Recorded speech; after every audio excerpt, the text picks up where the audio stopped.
Ngayong araw nga pala ay ginawa kong swimming pool yung RepTap. Tapos nag-breed na din ako ng beta. Tingnan natin kung magsasuccessful tayo.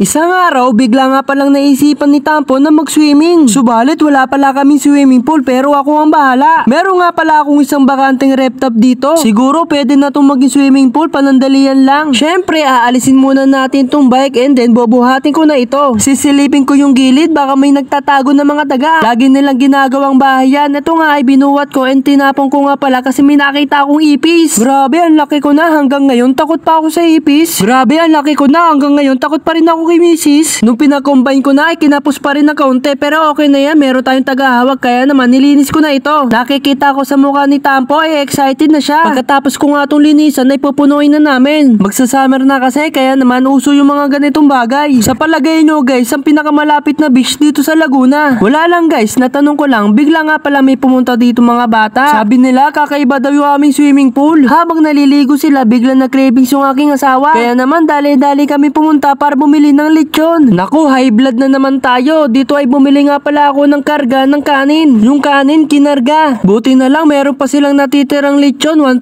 nga pala yung binili namin. Tapos titingnan ng aking asawa. Grabe, nasa ibabaw talaga yung mga bala. Syempre, itatampi check natin mga katampi ko talagang legit.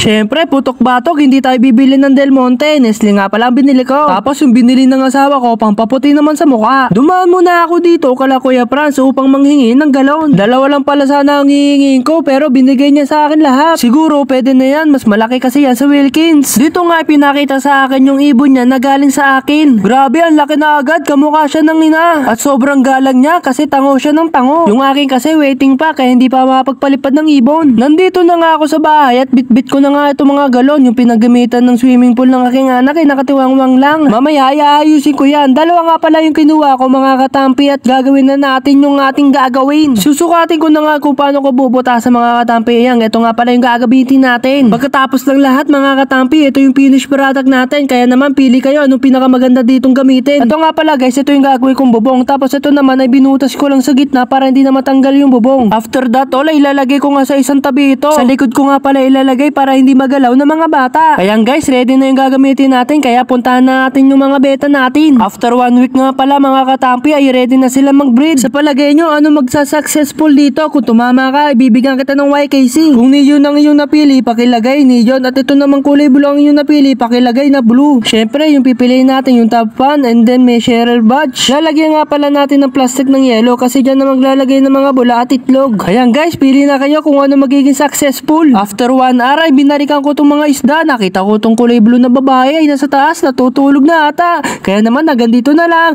Nasayang ko na naman ang inyong 3 minuto.